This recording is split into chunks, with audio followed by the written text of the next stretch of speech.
All right, welcome back. Just how closely is U.S. intelligence working with the second wealthiest man in the world?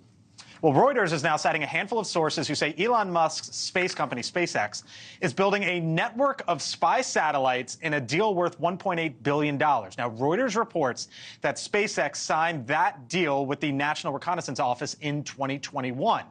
Now, following this report, China's military and state-run media slammed the United States, accusing it of threatening global security. You know, you're already laughing at that.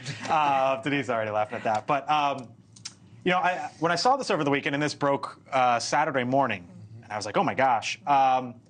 Is he the most untouchable man in America right now? I mean, when you look at his involvement with we start to learn more and more and more. Yeah. Right? Like Biden could be voted out. Trump, we don't know what his future is legally. Elon, once you start learning stuff like this. I don't know if he's the most untouchable, but he's probably top 5. He's up there, right? He's an odd guy. He's a real odd guy. But on the other hand, you know, you're the government, you want to launch stuff into space, what company are you going to call? Chef Boyardee? They don't do that. Right. Little Debbie Snack Cakes? They don't launch stuff into space. The companies that do launch stuff into space, well, it's Elon Musk's SpaceX, Jeff Bezos, Blue Origin, Richard Branson, Virgin Galactic. It's the people who launch stuff into space are, let's say, colorful across the board.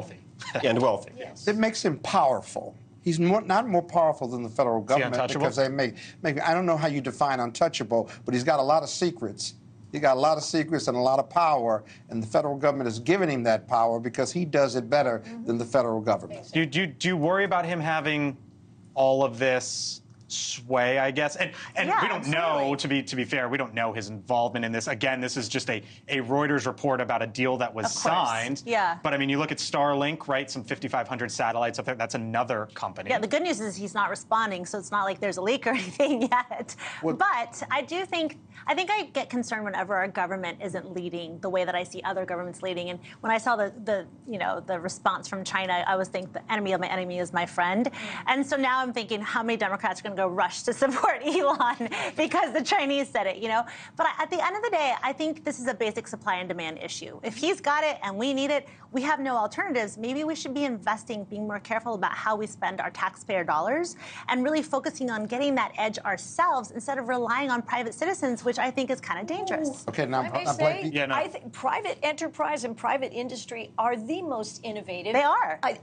So I would respectfully say, Denise, that in fact what we should be doing is lowering the barriers for entrepreneurs to produce this kind of innovation. And the United States' #1 problem is that we have a government that confiscates too much from us, too much from our taxpayers, too much from the so-called wealthy, in some misguided effort to spend it themselves. And the people in office, I know I was one of them, are not the smartest at doing that necessarily, and that's the problem. There's my moderate conservative. Speak on business and the economy. I'm a passionate conservative. I miss the real conservative. I'm a libertarian conservative. God bless you. But here's the thing.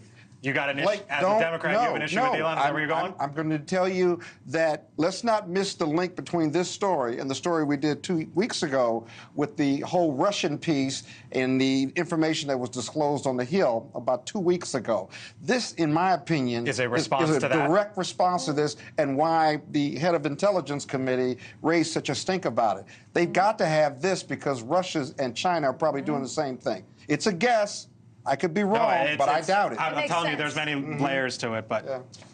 He's an odd guy, and SpaceX has been enormously successful at launching stuff into space. Yes. Their cost per unit is dramatically lower than what NASA was doing before they stepped into the game.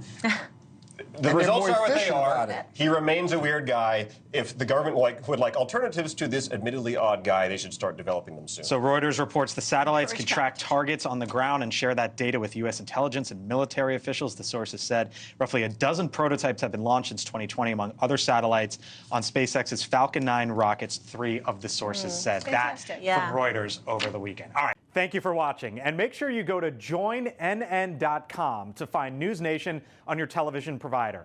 And don't forget to click the red subscribe button below to get more of NewsNation's fact-driven, unbiased coverage.